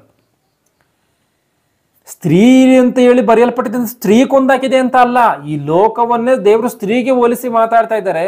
ಈ ಲೋಕ ಎನ್ನುವಂಥದ್ದು ಕೊಂದಿರುವಂತ ಕಾರಣ ಈ ಒಂದು ದೇವಜನರ ರಕ್ತವನ್ನ ಯೇಸುವಿಗೋಸ್ಕರ ಸಾಕ್ಷಿ ಕೊಟ್ಟು ಹತವಾದವರ ರಕ್ತವನ್ನ ಕುಡಿದು ಮತ್ತಳಾಗಿರುವುದನ್ನ ಕಂಡೆನು, ಮತ್ತಳಾಗಿರುವಂಥದ್ದನ್ನ ನಾನು ನೋಡಿದೆ ಎಂಬುದಾಗಿ ಇಲ್ಲಿ ವಾಕ್ಯ ಇದೆ. ನಾವು ಯಾರಿಗಾದ್ರೂ ಬಹಳವಾಗಿ ಹೆಚ್ಚಾಗಿ ಎಣ್ಣೆಯನ್ನು ಕುಡಿತಾರಲ್ಲ, ಒಂದು ಸ್ವಲ್ಪ ಪ್ರಮಾಣಕ್ಕಿಂತ ಬಹಳಷ್ಟು ಮಟ್ಟಿಗೆ ಹೆಚ್ಚಾಗಿ ಕುಡಿದು ನಿಲ್ಲದಕ್ಕೂ ಕೂಡ ಶಕ್ತಿ ಇಲ್ದಲೇ ಇರುವಂಥ ಪರಿಸ್ಥಿತಿಯಲ್ಲಿ ಅವ್ರನ್ನ ನೋಡಿ ನಾವೇನು ಹೇಳ್ತೀವಿ ಅಂದರೆ ಈತನು ಕುಡಿದು ಮತ್ತನಾಗ್ಬಿಟ್ಟಿದ್ದಾನೆ ಎಂಬುದಾಗಿ ಹೇಳ್ತೀವಿ. ಆತನು ಸರಿಯಾಗಿ ಮಾತಾಡ್ತಿರಲ್ಲ, ಸರಿಯಾಗಿ ನಿಂತ್ಕೊಳ್ತಿರಲ್ಲ, ಸರಿಯಾಗಿ ನಡೀತಿರಲ್ಲ. ಅಂಥ ಸಮಯದಲ್ಲಿ ಏನು ಹೇಳ್ತೀವಿ ಅಂದರೆ ಕುಡಿದು ಈತನು ಮತ್ತನಾಗ್ಬಿಟ್ಟಿದ್ದಾನೆ ಎಂಬುದಾಗಿ ಹೇಳ್ತೀವಿ. ಅಂದರೆ ತುಂಬ ಓವರ್ ಆಗಿ ಕುಡಿದಿರ್ತಾನೆ ಅಂದರೆ ಓವರ್ ಆಗಿ ಕುಡಿದು ಬಿಟ್ಟಿರ್ತಾನೆ. ಆ ರೀತಿಯಾಗಿ ದೇವರಲ್ಲಿ ಕುಡಿದು ಮತ್ತಳಾಗಿರುವಂಥದ್ದನ್ನ ಕಂಡೆ ಎಂಬುದಾಗಿ ದೇವರು ಹೋಲಿಸಿ ಮಾತಾಡ್ತಾ ಇದ್ದಾರೆ. ಅಂದರೆ ಈ ಲೋಕ ಎನ್ನುವಂಥದ್ದು ನೀತಿವಂತರನ್ನ ಬಹಳಷ್ಟು ಮಟ್ಟಿಗೆ ಕೊಂದು ಅದು ಮತ್ತಳಾಗಿ ಹೋಗ್ಬಿಟ್ಟಿದೆ. ಅಂದರೆ ನೀತಿವಂತರನ್ನ ಬಹಳಷ್ಟು ಮಟ್ಟಿಗೆ ಈ ಲೋಕ ಎನ್ನುವಂಥದ್ದು ಸಂಹಾರ ಮಾಡಾಕಿದೆ. ಆವತ್ತಿನ ಮೊದಲುಗೊಂಡು ಇವತ್ತಿನವರೆಗೂ ಕೂಡ ಹೇಬೆಲನು ಮೊದಲು ಸತ್ತಂತ ಹೇಬೆಲನು ಏನು ತಪ್ಪನ್ನ ಮಾಡಿದ್ದಾನೆ? ದೇವರಿಗೆ ಶ್ರೇಷ್ಠವಾದಂಥ ಕಾಣಿಕೆಯನ್ನು ಕೊಟ್ಟಿದ್ದು ತಪ್ಪ? ದೇವರಿಗೆ ಶ್ರೇಷ್ಠವಾದಂಥ ಕಾಣಿಕೆಯನ್ನ ಕಾಯಿನನು ಕೂಡ ಕೊಡಬಹುದಾಗಿತ್ತಲ್ಲ. ತನ್ನ ತಮ್ಮನು ನೀತಿವಂತನು ಅಂದ್ರೆ ತಮ್ಮನ ಕಾಣಿಕೆಯನ್ನ ದೇವರು ಮೆಚ್ಚಿದ ಎನ್ನುವಂಥ ವಿಷಯಕ್ಕೋಸ್ಕರವೇನೇನೆ ಸೈತಾನನ ಏನು ಮಾಡಿದ್ದಾನೆ? ಹೇಬೆಲನನ್ನ ಕೊಂದಾಕಿದ್ದಾನೆ. ಆಲೋಚನೆ ಮಾಡಿ, ಕಾಯಿನನಿಗೆ ಆಲೋಚನೆ ಹಾಕಿದ್ದಾನೆ, ಕಾಯಿನನ್ನು ಕೊಲ್ಲುವಂತೆ ಮಾಡಿದ್ದಾನೆ. ಅದೇ ರೀತಿಯಾಗಿ ಆವತ್ತು ಮೊದಲುಗೊಂಡು ಇವತ್ತಿನವರೆಗೂ ಕೂಡ ಎಷ್ಟೋ ನೀತಿವಂತರ ಪ್ರಾಣವು ಈ ಭೂಮಿ ಮೇಲೆ ಹೋಗ್ತಾನೆ ಇದೆ. ಇದನ್ನೆಲ್ಲ ತೆಗಿತಿರೋದು ಈ ಭೂನಿವಾಸಿಗಳೇ. ಅಂದ್ರೆ ಈ ಒಬ್ಬ ಮನುಷ್ಯನು ಎಷ್ಟರ ಮಟ್ಟಿಗೆ ಬಹಳವಾಗಿ ಕುಡಿದು ಆತನು ಮತ್ತನಾಗಿ ಹೋಗ್ತಾನೋ ಆ ರೀತಿಯಾಗಿ ಈ ಲೋಕ ಎನ್ನುವಂಥದ್ದು ನೀತಿವಂತರ ರಕ್ತವನ್ನ ಬಹಳಷ್ಟು ಮಟ್ಟಿಗೆ ಸುರಿಸಿ ಕೊಂದಾಕಿ ಮತ್ತವಾಗಿ ಹೋಗ್ಬಿಟ್ಟಿದೆ. ದೇವರು ಅದನ್ನ ಇಲ್ಲಿ ಮಾತನಾಡುವಂತ ಮಾತು. ಇವರೆಲ್ಲರೂ ಅಂದ್ರೆ ಲೋಕ ಬಹಳವಾಗಿ ಹಿಂಸಿಸಿ ಕೊಲ್ಲುವಂಥದ್ದು ಯಾರನ್ನಂದ್ರೆ ಭಕ್ತರನ್ನೇ. ಸೈತಾನನ ಟಾರ್ಗೆಟು ಭಕ್ತರ ಮೇಲೆ, ಭಕ್ತರ ಬಲಿ ಈ ಭೂಮಿ ಮೇಲೆ ಜರುಗುತ್ತೆ. ಸೈತಾನನ ಟಾರ್ಗೆಟ್ ಅಲ್ಲಿ ಸೈತಾನನು ಯಾವ ರೀತಿಯಾಗಿ ಅಟ್ಯಾಕ್ ಮಾಡ್ತಾನೆ ಅಂದ್ರೆ ಒಬ್ಬ ಮನುಷ್ಯನ ವೀಕ್ನೆಸ್ ಏನು ಅಂತ ಹೇಳಿ ಕಂಡಿಡ್ಕೊಳ್ತಾನೆ ಮೊದಲು. ಈಗ ನಾನಿದ್ದೀನಿ, ಈತನ ವೀಕ್ನೆಸ್ ಏನು ಅಂತ ಹೇಳಿ ಕಂಡಿಡ್ಕೊಂತಾನೆ. ಈಗ ನನ್ನ ವೀಕ್ನೆಸ್ಸು ಒಂದು ವೇಳೆ ಯಾವುದೋ ಒಂದು ವಿಷಯದಲ್ಲಿ ಇದೆ ಅಂದ್ಕೊಳ್ಳಿ, ಇಲ್ಲ ನಾನು ಯಾರೋ ವಿಚಾರಗಳನ್ನ ಬಲವಾಗಿ ನಾನು ಕೇಳ್ತಿರ್ತೀನಿ ಅಂದ್ಕೊಳ್ಳಿ, ಬೇರೆಯವರ ವಿಚಾರಗಳೇ ಕೇಳುವಂಥದ್ದೇ ನಾನು ಯಾವಾಗಲೂ ಅದರಲ್ಲೇ ಮಗ್ನನಾಗಿರ್ತೀನಿ ಅಂದರೆ ಸೈತಾನನ ಏನು ಮಾಡ್ತಾನೆ ಅಂದರೆ ಆ ವಿಷಯಗಳ ಮೂಲಕವಾಗಿ ಹಿಡಿತಾನೆ. ಇಲ್ಲ ನನಗೆ ಇನ್ನ ಬೇರೆ ಯಾವುದೋ ಒಂದು ಹೆಣ್ಣಿನ ಕಾರ್ಯದಲ್ಲಿ ನಾನು ಬಹಳ ಇಂಟ್ರೆಸ್ಟ್ ಐತಿ ಅಂದ್ರೆ ದೇವರ ಸೈತಾನನು ಆ ಕಾರ್ಯದಲ್ಲಿ ಮೂಲಕವಾಗಿ ಹಿಡಿತಾನೆ, ದೇವರಿಂದ ದೂರ ಮಾಡ್ತಾನೆ. ಅಂದ್ರೆ ಒಬ್ಬ ಮನುಷ್ಯನಿಗೆ ಯಾವ ವಿಚಾರದಲ್ಲಿ ಅವನು ಬಹಳವಾಗಿ ಆಸಕ್ತನಾಗಿರ್ತಾನೋ, ದೇವರ ಕಾರ್ಯವನ್ನು ಹೊರತುಪಡಿಸಿ ಯಾವ ಕಾರ್ಯದಲ್ಲಿ ಆತನು ಆಸಕ್ತನಾಗಿರ್ತಾನೋ ಆ ಕಾರ್ಯಗಳ ಮೂಲಕವಾಗಿ ಸೈತಾನನು ಹಿಡಿದು ಹಮುಕ್ತಾನೆ. ಮೊದಲು ಸೈತಾನನು ಚರಿತ್ರೆಯನ್ನು ನೋಡ್ಕೊಂಡ್ಬರುವಂಥದ್ದಾದರೆ ಮೊದಲು ಒಂದು ಹಣದ ಆಸೆಯನ್ನು ಬೀರ್ತಾನೆ. ಹಣದ ಆಸೆಗೆ ಮನುಷ್ಯನು ಬೀಳಲಿಲ್ವಾ, ಅಧಿಕಾರದ ಆಸೆಯನ್ನಂತ ತೋರಿಸ್ತಾನೆ. ಅಧಿಕಾರದ ಆಸೆಗೆ ಮನುಷ್ಯನು ಬೀಳಲಿಲ್ವಾ, ಅಧಿಕಾರ ಕೊಟ್ಟಾಗಲೂ ಕೂಡ ಅವನು ಪಾಪವನ್ನು ಮಾಡಲಿಲ್ವಾ. ಕೊನೆದಾಗ ಆತನ ಹಾಕುವಂತ ಒಂದು ಪ್ರಯೋಗ ಮಾಡುವಂತ ಅಸ್ತ್ರ ಯಾವುದು ಅಂದ್ರೆ ಹೆಣ್ಣು ಎನ್ನುವಂತ ಅಸ್ತ್ರವನ್ನು ಪ್ರಯೋಗ ಮಾಡ್ತಾನೆ. ಈ ಪ್ರಪಂಚದಲ್ಲಿ ಶ್ರೇಷ್ಠವಾದಂಥವನು ಅಂದ್ರೆ ಬಹಳಷ್ಟು ಈ ಚರಿತ್ರೆಯಲ್ಲೇ ಯಾರೂ ಕೂಡ ಇಲ್ಲದೆ ಇರುವಂತ ಶ್ರೀಮಂತನ ಯಾರು ಅಂದ್ರೆ ಸೊಲೊಮೋನು. ದೇವರ ಅವನಿಗೆ ಆತನು ಜ್ಞಾನವನ್ನ ಕೇಳ್ಕೊಂಡಿದ್ದಕ್ಕೋಸ್ಕರ ಘನಧನೈಶ್ವರ್ಯಗಳನ್ನು ಕೂಡ ಕೊಡ್ತೇನೆ ಎಂಬುದಾಗಿ ದೇವರ ಐಶ್ವರ್ಯವನ್ನು ಕೂಡ ಕೊಡ್ತಾನೆ. ಐಶ್ವರ್ಯ ಇದ್ದಾಗ ಅವನು ಏನಾದರೂ ದೇವರ ದಾರಿ ಮಾರ್ಗಗಳನ್ನ ಬಿಟ್ಟು ಹೋದ್ನಂದ್ರೆ ಬಿಟ್ಟೋಗಿಲ್ಲ. ಆತನು ದೇವರಿಗೋಸ್ಕರ ಉನ್ನತವಾಗಿ ಬದುಕ್ತಾನೆ. ದೇವರಿಗೋಸ್ಕರ ಆತನು ಎಷ್ಟೋ ಕೆಲಸಗಳನ್ನ ಮಾಡಿ ಮುಗಿಸ್ತಾನೆ. ಸುಂದರವಾಗಿ ದೇವರ ಆಲಯವನ್ನ ಕಟ್ತಾನೆ, ಎಲ್ಲವನ್ನ ಮಾಡ್ತಾನೆ. ಅಂದ್ರೆ ಹಣ ಇದ್ದಾಗ ಅವನು ದಾರಿ ತಪ್ಪಿಲ್ಲ. ರಾಜನಾದ ಅವಾಗ ದಾರಿ ತಪ್ಪಿದಾನೆ, ಆವಾಗಲೂ ಕೂಡ ದಾರಿ ತಪ್ಪಿಲ್ಲ. ಸೈತಾನನು ಹಣ ಇದ್ದಾಗ ದಾರಿ ತಪ್ಪಿಸ್ಬೇಕೆಂಬುದಾಗಿ ನೋಡಿದ್ದಾನೆ, ಅವನು ದಾರಿ ತಪ್ಪಿಲ್ಲ. ಅಧಿಕಾರ ಇದ್ದಾಗ ದಾರಿ ತಪ್ಪಿಸ್ಬೇಕು ಎಂಬುದಾಗಿ ನೋಡಿದ್ದಾನೆ, ಅವಾಗಲೂ ಕೂಡ ದಾರಿ ತಪ್ಪಿಲ್ಲ. ಕೊನೆಯದಾಗಿ ಹೆಣ್ಣಿನ ಅಸ್ತ್ರ ಎನ್ನುವಂಥದ್ದನ್ನು ಬೀಸಿದ್ದಾನೆ ಅವನ ಮೇಲೆ. ಆ ವಿಷಯದಲ್ಲಿ ಅವನು ಏನ್ ಮಾಡಿದ್ದಾನೆ, ಬಿದ್ದೋಗಿದ್ದಾನೆ. ಅವನು ದೇವರ ಆಲಯವನ್ನು ಉನ್ನತವಾಗಿ ಕಟ್ತಾನೆ. ಆ ದೇವರ ಆಲಯದ ಒಂದು ಪ್ರತಿಷ್ಠಾಪನೆಗೋಸ್ಕರ ಅಂದ್ರೆ ಆ ದೇವರ ಆಲಯವನ್ನು ಓಪನಿಂಗ್ ಮಾಡೋದಕ್ಕೋಸ್ಕರ ಎಲ್ಲ ರಾಜರುಗಳನ್ನ ಬರಮಾಡಿಕೊಳ್ತಾನೆ. ಆ ರಾಜರಿಗೆ ಇನ್ವಿಟೇಷನ್ ಕೊಡೋದಕ್ಕೆ ಹೋದಂತ ಸಮಯದಲ್ಲಿ ಒಬ್ಬ ರಾಜನು ಇನ್ನೊಬ್ಬ ರಾಜನ ಮನೆಗೆ ಹೋದಾಗ ಏನಾಗುತ್ತೆ ಅಂದ್ರೆ ಆ ರಾಜ ಸ್ತ್ರೀಯನ್ನ ಇಲ್ಲ ಆ ಉನ್ನತವಾಗಿರುವಂತ ಹೆಣ್ಣು ಮಕ್ಕಳನ್ನ ಇವ್ರಿಗೆ ಉಪಚಾರಕ್ಕೋಸ್ಕರ ಬಳಸ್ಕೊಂತಾರೆ. ಯಾಕಂದ್ರೆ ರಾಜರ ವಿಷಯದಲ್ಲಿ ಏನೋ ಕಾಮನ್ ಆಗಿ ಯಾರ ಕೆಲಸದವ್ರನ್ನ ರಾಜರಿಗೆ ಉಪಚಾರ ಮಾಡೋದಕ್ಕೋಸ್ಕರ ಬಿಡಲ್ಲ. ಅಂತ ಒಂದು ಸಮಯದಲ್ಲಿ ಆ ರಾಜನ ಹೆಣ್ಣು ಮಕ್ಕಳನ್ನು ಇಲ್ಲ ಯಾರೋ ಸ್ತ್ರೀಯನ್ನು ನೋಡುವಂಥದ್ದು, ಅವ್ರನ್ನ ಮೋಹಿಸುವಂಥದ್ದು, ಅವರ ಜೊತೆಯಲ್ಲಿ ಸೇರುವಂಥದ್ದು, ಈ ರೀತಿಯಾಗಿ 700 ಜನ ಹೆಂಡತಿಯರನ್ನು ಮಾಡ್ಕೊಂಡಿದ್ದಾನೆ. 700 ಜನ ಹೆಂಡತಿಯರು, 300 ಜನ ಉಪಪತ್ನಿಯರು, ಈ ರೀತಿಯಾಗೆಲ್ಲ ಮಾಡಿಕೊಂಡು ಸೈತಾನನು ಹೆಣ್ಣಿನ ಅಸ್ತ್ರದ ಮೂಲಕವಾಗಿ ಸೊಲೊಮೋನನನ್ನು ಹಾಳು ಮಾಡಿದ್ದಾನೆ. ಆಲೋಚನೆ ಮಾಡಿ ಸೈತಾನನ ತಂತ್ರಗಳು ಯಾವ ರೀತಿಯಾಗಿ ಇರ್ತತೋ ಎನ್ನುವಂಥದ್ದನ್ನು. ಮತ್ತೆ ಪ್ರಕಟಣೆ ಗ್ರಂಥ 18ನೇ ಅಧ್ಯಾಯ 24ನೇ ವಚನವನ್ನು ಗಮನಿಸಿ. ಪ್ರಕಟಣೆ ಗ್ರಂಥ 18ನೇ ಅಧ್ಯಾಯ 24ನೇ ವಚನವನ್ನ, ಪ್ರವಾದಿಗಳ ರಕ್ತವು, ದೇವಜನರ ರಕ್ತವು, ಭೂಮಿಯ ಮೇಲೆ ಕೊಲ್ಲಲ್ಪಟ್ಟವರೆಲ್ಲರ ರಕ್ತವು ನಿನ್ನಲ್ಲಿ ಸಿಕ್ಕಿತು ಎಂದು ಹೇಳಿದನು. ಗಮನಿಸಿ, ಪ್ರವಾದಿಗಳ ರಕ್ತವು ಅಂದ್ರೆ ಪ್ರವಾದಿಗಳ ರಕ್ತ ಅಂದ್ರೆ ಏನರ್ಥ? ಇವರೇನೋ ಬಾಟ್ಲಲ್ಲಿ ರಕ್ತ ಹಿಡಿದಿಕ್ಕಿಟ್ಟಿರು ಅಂತನ? ಆ ರೀತಿಯಾಗಲ್ಲ. ಯಾರ್ಯಾರನ್ನ ಕೊಂದಿದಾರಲ್ಲ ಅವರೆಲ್ಲರ ಕೊಂದಿರುವಂತ ಒಂದು ಅಪರಾಧ ನಿಂದೆ ಎಂಬುದಾಗಿ ಗಮನಿಸಿ. ಪ್ರವಾದಿಗಳ ರಕ್ತವು, ದೇವಜನರ ರಕ್ತವು, ಭೂಮಿಯ ಮೇಲೆ ಕೊಲ್ಲಲ್ಪಟ್ಟವರೆಲ್ಲರ ರಕ್ತವು ನಿನ್ನಲ್ಲಿ ಸಿಕ್ಕಿತು ಎಂದು ಹೇಳಿದನು. ಅಂದ್ರೆ ಈ ಭೂಮಿ ಮೇಲೆ ಮನುಷ್ಯನು ಎಷ್ಟರ ಮಟ್ಟಿಗೆ ಪಾಪವನ್ನು ಮಾಡ್ತಾನೆ ಅಂದ್ರೆ ಇವೆಲ್ಲವನ್ನು ಈ ಲೋಕಕ್ಕೆ ಹೋಲಿಸಿ ಮಾತನಾಡಿರುವಂಥದ್ದೇ, ಬೇರೆ ಏನೋ ಅಂದ್ಕೊಳಕ್ ಹೋಗ್ಬೇಡಿ. ಈ ಲೋಕದಲ್ಲಿ ಮನುಷ್ಯನು ಎಷ್ಟು ದುರ್ಮಾರ್ಗದಲ್ಲಿ ಜೀವಿಸಿದನಲ್ಲ, ಈ ಲೋಕದ ವಿಷಯದಲ್ಲಿ ದೇವರು ಮಾತನಾಡ್ತಾ ಇದ್ದಾರೆ. ನೀನು ಈ ರೀತಿಯಾಗಿ ತಪ್ಪನ್ನ ಮಾಡಿದ್ಯಾ, ಲೋಕವೇ ನೀನು ಈ ರೀತಿಯಾಗಿ ತಪ್ಪನ್ನ ಮಾಡಿದ್ಯಾ ಎಂಬುದಾಗಿ. ಈ ಲೋಕವು ಈ ರೀತಿಯಾಗಿ ಮಾರ್ಪಡೋದಕ್ಕೆ ಕಾರಣ ಏನು ಗೊತ್ತಾ? ಸೈತಾನನ ಸಿಂಹಾಸನವು ಈ ಭೂಮಿಯಲ್ಲಿ ಇರುವಂತ ಕಾರಣ, ಸೈತಾನನ ಆಲೋಚನೆಗಳು ಈ ಭೂಮಿಯಲ್ಲಿ ಇರುವಂತ ಕಾರಣ, ಸೈತಾನನ ಆಲೋಚನೆಗೆ ತಕ್ಕಂತೆ ಮನುಷ್ಯನು ಜೀವಿಸ್ತಾ ಇರುವಂತ ಕಾರಣ. ನಾವು ಪೌಲನು ದೊಡ್ಡ ಸೇವೆಯನ್ನ ಮಾಡಿದ್ದಾನೆ ಪೌಲನು ಎಂಬುದಾಗಿ ನಾವು ಬಹಳಷ್ಟು ಮಾತಾಡ್ಕೊಳ್ತೀವಲ್ಲ. ಆ ಪೌಲನು ಏನ್ ಮಾಡಿದ್ದಾನೋ ಗೊತ್ತಾ? ಒಂದು ಸಾರಿ ಅಪೊಸ್ತಲರ ಕೃತ್ಯಗಳು 22:20 ಓದಿ. ಅಪೊಸ್ತಲರ ಕೃತ್ಯಗಳು 22ನೇ ಅಧ್ಯಾಯ 20ನೇ ವಚನವನ್ನ ಯಾರಾದ್ರೂ ಓದಿ ತೆಗೆದು.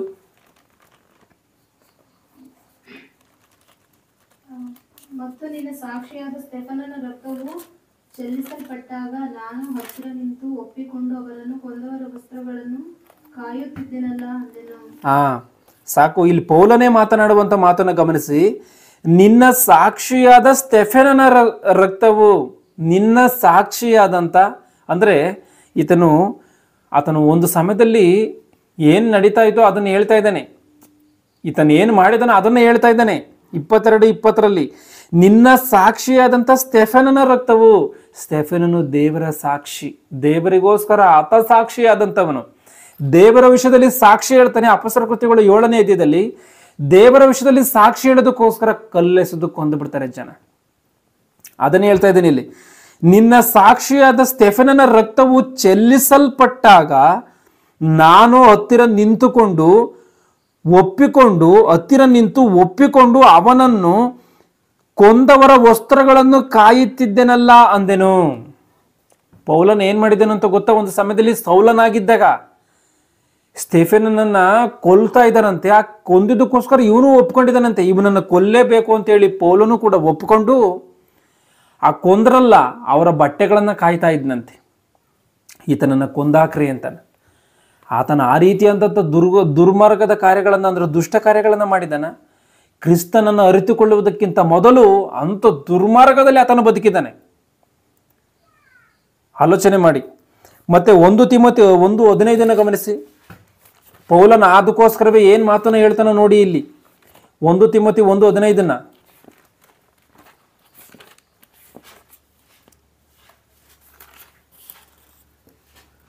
ಕ್ರಿಸ್ತ ಯೇಸು ಪಾಪಿಗಳನ್ನು ರಕ್ಷಿಸುವುದಕ್ಕೋಸ್ಕರ ಈ ಲೋಕಕ್ಕೆ ಬಂದನು ಎಂಬ ವಾಕ್ಯವು ನಂಬತಕ್ಕದ್ದಾಗಿಯೂ ಸರ್ವಾಂಗೀಕಾರಕ್ಕೆ ಯೋಗ್ಯವಾದದ್ದಾಗಿಯೂ ಅದೇ. ಮುಂದೆ ಗಮನಿಸಿ. ಅಂದ್ರೆ ಅಪೊಸ್ತಲರ ಕೃತ್ಯಗಳು ನಾವು ಓದ್ಕೊಂಡಂಥ ರೆಫರೆನ್ಸ್ ಅಲ್ಲಿ ಪೌಲನು ಕೊಂದಂಥವರ ಸ್ಟೆಫನನನ್ನು ಕೊಂದಂಥವರ ಬಟ್ಟೆಗಳನ್ನ ನಾನು ಕಾಯ್ತಾ ಇದ್ದೆ, ನಾನು ಅವನ ಸಾಯಿಲಿ ಅಂತೇಳಿ ನಾನು ಒಪ್ಕೊಂಡಿದ್ದೆ ಅಂತ ಹೇಳಿ ಏನು ಹೇಳ್ತಾ ಇದ್ದಾನಲ್ಲ, ಅದಕ್ಕೋಸ್ಕರವೇ ಇಲ್ಲಿ ಏನು ಹೇಳ್ತಾನೋ ಗಮನಿಸಿ. ಆ ಪಾಪಿಗಳಲ್ಲಿ ನಾನೇ ಮುಖ್ಯನು ಎಂಬುದಾಗಿ ಹೇಳ್ತಾ ಇದ್ದೇನೆ. ಏನಕ್ಕೋಸ್ಕರ? ಸ್ವಾಮಿ, ನಾನು ಘೋರವಾದಂಥ ಅಪರಾಧವನ್ನು ಮಾಡಿದ್ದೀನಿ. ಸ್ಟೆಫನನು ನಿನಗೋಸ್ಕರ ಸಾಕ್ಷಿ ಹೇಳ್ತಾ ಇದ್ರೆ ಅವನನ್ನು ಕೊಲ್ಲಬೇಕು ಅಂತ ಎಂಬುದಾಗಿ ನಾನು ಒಪ್ಕೊಂಡಿದ್ದೀನಿ. ಆ ಕೊಂದಂಥವರ ಬಟ್ಟೆಗಳನ್ನ ನಾನು ಕಾಯ್ತಾ ಇದ್ದೀನಿ. ಅಂದ್ರೆ ಅವನ ಸಾವಿನಲ್ಲಿ ನಾನು ಕೂಡ ಹೊಣೆಗಾರನಿದ್ದೀನಿ, ನಾನು ಕೂಡ ಪಾಲುಗಾರನಿದ್ದೀನಿ ಎಂಬುದಾಗಿ. ಅಂದ್ರೆ ಸೈತಾನನು ಸೌಲನ ಹೃದಯದಲ್ಲಿ ಇದ್ದಂಥ ಸಮಯದಲ್ಲಿ ಆ ರೀತಿಯಾದಂಥ ದುಷ್ಕಾರ್ಯಗಳನ್ನು ಮಾಡಿದ್ದಾನೆ. ದೇವರು ಅವನ ಹೃದಯದಲ್ಲಿ ಬಂದಾಗಲೇ ಆತನು ಬದಲಾಗಿದ್ದಾನೆ. ಇಲ್ಲಿ ಒಂದು ಮಾತನ್ನು ನಾವು ಚೆನ್ನಾಗಿ ಗಮನಿಸಬೇಕು. ಕೆಲವರು ಏನು ಹೇಳ್ತಾರೆ ಅಂದರೆ, ಪೌಲನ ವಿಷಯದಲ್ಲಿ ಪೌಲನು ಬಹಳವಾಗಿ ಆತನು ಧರ್ಮಶಾಸ್ತ್ರದಲ್ಲಿ ಅಭಿಮಾನವುಳ್ಳಂಥವನಾಗಿದ್ದ. ಆತನೇ ಹೇಳ್ಕೊಳ್ತಾನೆ, ನಾನು ನನ್ನ ಹಿರಿಯರಿಂದ ಬಂದಂಥ ಸಂಪ್ರದಾಯಗಳನ್ನು ನಾನು ಪಾಲಿಸ್ತಾ ಇದ್ದೆ ಅಂತಾನೆ. ದೇವ ದೂಷಣೆಯನ್ನ ಮಾಡಿದ್ರೆ ಕೊಲ್ಲಬೇಕು ಎಂಬುದಾಗಿ ಹಳೆ ಒಡಂಬಡಿಕೆಯಲ್ಲಿ ಆಜ್ಞೆ ಇದೆ. ಹಳೆ ಒಡಂಬಡಿಕೆಯಲ್ಲಿ ಒಂದು ಆಜ್ಞೆ ಏನಿದೆ ಅಂದ್ರೆ, ದೇವರನ್ನ ದೂಷಣೆ ಮಾಡಿದ್ರೆ ಕೊಲ್ಲಬೇಕು ಎಂಬುದಾಗಿ ಆಜ್ಞೆ ಕೊಟ್ಟಿದ್ದಾನೆ. ದೇವರೇ ಆಜ್ಞೆ ಕೊಟ್ಟಿದ್ದಾನೆ. ಈಗ ಯೇಸು ಕ್ರಿಸ್ತನು ಏನಂತ ಹೇಳ್ತಾನೆ? ನಾನು ದೇವರ ಕುಮಾರನು, ನಾನು ದೇವರ ಮಗ ಎಂಬುದಾಗಿ ಆತನು ಹೇಳ್ತಾನೆ. ಅದಕ್ಕೋಸ್ಕರ ಈ ಕೆಲವರು ಅಲ್ಲಿ ಸಂಭಾಷಣೆಗಳು ಏನು ನಡೆಯುತ್ತೆ ಅಂತಂದರೆ, ಈ ಪೌಲನ ವಿಷಯದಲ್ಲಿ ಆತನು ನಾನು ನನ್ನ ಹಿರಿಯರಿಂದ ಬಂದಂಥ ಸಂಪ್ರದಾಯಗಳಿಗೆ ಸರಿಯಾಗಿ ನಡ್ಕೊಳ್ತಾ ಇದ್ದೆ ಅಂತ ಹೇಳಿ ಮಾತನ್ನು ಹೇಳ್ತಾನೆ. ಈಗ ಹಳೆ ಒಡಂಬಡಿಕೆಯಲ್ಲಿ ದೇವರನ್ನ ದೂಷಣೆ ಮಾಡಿದ್ರೆ ಕೊಲ್ಲಬೇಕೆಂಬುದಾಗಿ ಆಜ್ಞೆ ಇದೆ. ಯೇಸು ಕ್ರಿಸ್ತನ ನಾನು ದೇವರ ಮಗ ಅಂದಿದ್ದಕ್ಕೋಸ್ಕರ ನೀನು ದೇವ ದೂಷಣೆಯನ್ನು ಮಾಡ್ತಾ ಇದೆಯಾ? ಯಾಕೆ ಅಂತಂದ್ರೆ, ನೀನು ನಮ್ಮ ಮುಂದೆ ಯೇಸುಫನ ಗರ್ಭದಲ್ಲಿ, ಆ ಬಡಗೆಯ ಗರ್ಭದಲ್ಲಿ ನೀನು ಬಂದಿರುವಂತನು, ಅವರ ನಿನ್ನ ತಂಗಿದಿರಲು ತಮ್ಮಂದಿರು ಎಲ್ಲ ಇಲ್ಲಿ ನಮ್ಮ ಬಳಿಯಲ್ಲಿ ಅವರೇ. ನೀನು ನಮ್ಮ ಮುಂದೆ ಹುಟ್ಟಿ ನೀನು ದೇವರ ಬಳಿಯಿಂದ ಬಂದಿದ್ದೀನಿ ಅಂತೇಳಿ ಹೇಳುವಂಥದ್ದೇನು? ನೀನು ಈ ಮನುಷ್ಯರಿಗೆ ನೀನು ಏನು ಮಾಡಿದ್ಯಾ, ಹುಟ್ಟಿದೆಯಾ ಎಂಬುದಾಗಿ ಇವರು ಭಾವಿಸ್ತಾ ಇದ್ರು. ಆ ರೀತಿಯಾಗಿ ಒಂದು ವೇಳೆ ಇದು ಈಗ ದೇವರನ್ನ ದೂಷಣೆ ಮಾಡಿದ್ರೆ ಕೊಲ್ಲಬೇಕೆಂಬುದಾಗಿ ದೇವರ ಆಜ್ಞೆ ಕೊಟ್ಟಿರುವಂಥ ಕಾರಣವೇ ಪೌಲನು ಆ ರೀತಿಯಾಗಿ ಯೇಸು ಕ್ರಿಸ್ತನನ್ನು ಹಿಂಸಿಸುವುದಕ್ಕೆ ಕಾರಣವಾಯಿತು. ಆದ್ರಿಂದ ಸೌಲಂದು ಏನು ತಪ್ಪಿಲ್ಲ, ಅಂದ್ರೆ ಅವನು ಸೌಲನಾಗಿದ್ದಂಥ ಸಮಯದಲ್ಲಿ ಅವನು ಮಾಡಿರುವಂಥದ್ದು ಯಾವುದು ಕೂಡ ತಪ್ಪಲ್ಲ ಎಂಬುದಾಗಿ ಕೆಲವರು ಹೇಳ್ತಾರೆ. ಅದು ತಪ್ಪು. ಯಾಕೆ ಅಂತಂದ್ರೆ, ಒಂದು ವೇಳೆ ಅವನು ಧರ್ಮಶಾಸ್ತ್ರವನ್ನು ಸರಿಯಾಗಿ ಅರ್ಥ ಮಾಡಿಕೊಂಡಿರುವಂಥದ್ದಾದ್ರೆ, ಹಳೆ ಒಡಂಬಡಿಕೆಯಲ್ಲಿನೇ ಮೋಶೆಯ ಕಾಲದಿಂದಲೂ ಕೂಡ ಯೇಸು ಕ್ರಿಸ್ತನು ಭೂಮಿ ಮೇಲೆ ರಕ್ಷಕನು ಬರ್ತಾನೆ, ಅಂದ್ರೆ ಮೆಸ್ಸಿಯನು ಬರ್ತಾನೆ ಎಂಬುದಾಗಿ ಪರಿಪಕ್ವವಾಗಿ ಶಾಸ್ತ್ರಗಳಲ್ಲಿ ಬರೆಯಲ್ಪಟ್ಟೈತೆ. ಆ ಮಾತನ್ನೇ ಹೇಳ್ತಾನೆ, ನನ್ನ ಶಾಸ್ತ್ರಗಳು ನನ್ನ ವಿಷಯದಲ್ಲಿ ಸಾಕ್ಷಿ ಕೊಡ್ತಾವಲ್ಲ ಅಂತ. ಮೋಶೆ ಹೇಳ್ತಾನೆ, ನನ್ನಂತ ಪ್ರವಾದಿಯನ್ನ ನಿಮ್ಮೊಳಗೆ ಒಬ್ಬನನ್ನ ದೇವರು ಏರ್ಪಡಿಸಿ ಕೊಡ್ತಾನೆ ಅಂತಾನ. ಮೋಶೆ ವಿಷಯದಲ್ಲಿ ಒಂದು ಮಾತು ಇಬ್ರಿಯರಿಗೆ ಬರೆದ ಪುಸ್ತಕದಲ್ಲಿ ಏನೈತೆ ಅಂದ್ರೆ, ಆತನು ಐಗುಪ್ತ ದೇಶದ ಸರ್ವೈಶ್ವರ್ಯಕ್ಕಿಂತಲೂ ಕ್ರಿಸ್ತನ ನಿಮಿತ್ತವಾಗಿ ಉಂಟಾಗುವ ನಿಂದೆಯೇ ಶ್ರೇಷ್ಠ ಭಾಗ್ಯವೆಂದೆನಿಸಿಕೊಂಡನು ಎಂಬುದಾಗಿ ಐತಿ. ಅಂದ್ರೆ ಮೋಶೆಗೆ ಯೇಸು ಕ್ರಿಸ್ತನ ವಿಷಯ ಗೊತ್ತು. ಆಲೋಚನೆ ಮಾಡಿದ್ದನ್ನ, ಮೋಶೆಗೆ ಯೇಸು ಕ್ರಿಸ್ತನ ವಿಷಯ ಗೊತ್ತು, ಅಂದ್ರೆ ಮುಂದೆ ಒಂದಿನ ಲೋಕ ರಕ್ಷಕನು ಬರ್ತಾನೆ ಎಂಬುದಾಗಿ. ಅಬ್ರಹಾಮನಿಗೆ ಗೊತ್ತು, ಎಲ್ಲರಿಗೂ ಗೊತ್ತು. ಇವೆಲ್ಲ ಕಾರ್ಯವು ಸೌಲನಿಗೆ ಗೊತ್ತಿಲ್ವಾ? ಅಂದ್ರೆ ಆತನ ಸರಿಯಾಗಿ ರೀತಿಯಲ್ಲಿ ಅರ್ಥ ಮಾಡಿಕೊಂಡಿಲ್ಲ. ಆದ್ರಿಂದ ಅವನು ಮಾಡಿರುವಂಥದ್ದು ತಪ್ಪು ಆಗಿರುವಂಥ ಕಾರಣವೇ ಅಂಥ ಪಾಪಿಗಳಲ್ಲಿ ನಾನೇ ಮುಖ್ಯನು ಎಂಬುದಾಗಿ ಆತನ ಇಲ್ಲಿ ಹೇಳಿರುವಂಥದ್ದಕ್ಕೆ ಕಾರಣ ಅದೇನೇನೆ. ಇವತ್ತು ದೇವರಿಗೋಸ್ಕರ ಬದುಕುವಂಥ ಯಾವುದೇ ನೀತಿವಂತರಿಗಾದರೂ ಭಯಂಕರವಾದಂಥ ಕಷ್ಟಗಳು, ವೇದನೆಗಳು ಈ ಭೂಮಿಯಲ್ಲಿ ಏನಕ್ಕೋಸ್ಕರ ಬರುತ್ತೆ ಅಂದರೆ ಸೈತಾನನು ಅವರನ್ನು ಸುಮ್ಮನೆ ಬಿಡಲ್ಲ. ಸೈತನ ರಾಜ್ಯವು ಇಲ್ಲಿರುವಂಥ ಕಾರಣ, ಎಲ್ಲರೂ ಕೂಡ ಸೈತನ ವಶದಲ್ಲಿ ಇರುವಂಥ ಕಾರಣ, ದೇವರ ಮಾತುಗಳು ನಾವು ಸರಿಯಾದಂಥ ರೀತಿಯಲ್ಲಿ ನಾವು ಅರ್ಥ ಮಾಡ್ಕೊಳ್ಳೋದಕ್ಕಾಗಲ್ಲ, ಅರ್ಥ ಮಾಡಿಕೊಳ್ಳುವಂಥವ್ರನ್ನೂ ಬಿಡಲ್ಲ, ಅರ್ಥ ಮಾಡ್ಕೊಳ್ಳೋದಕ್ಕೆ ಪ್ರಯತ್ನ ಪಡಲ್ಲ. ನಾವು ಯಾವುದೋ ಪಿಕ್ಚರ್ ನೋಡೋದಕ್ಕೋಸ್ಕರವೋ, ವಾಟ್ಸಪ್ ಫೇಸ್ಬುಕ್ ನೋಡೋದಕ್ಕೋಸ್ಕರವೋ, ಯೂಟ್ಯೂಬ್ ನೋಡೋದಕ್ಕೋಸ್ಕರ, ಕೆಲಸಕ್ಕೆ ಬರದಲ್ಲಿರುವಂಥ ಎಲ್ಲ ಕಾರ್ಯಗಳನ್ನು ನೋಡೋದಕ್ಕೋಸ್ಕರ, ಎಲ್ಲ ಕಾರ್ಯಗಳನ್ನು ಮಾಡೋದಕ್ಕೋಸ್ಕರ ಸಮಯವನ್ನು ವ್ಯರ್ಥ ಮಾಡ್ತೀವಿ. ಆದರೆ ದೇವರಿಗೋಸ್ಕರ ಏನು ಕೆಲಸ ಮಾಡ್ತೀವಿ?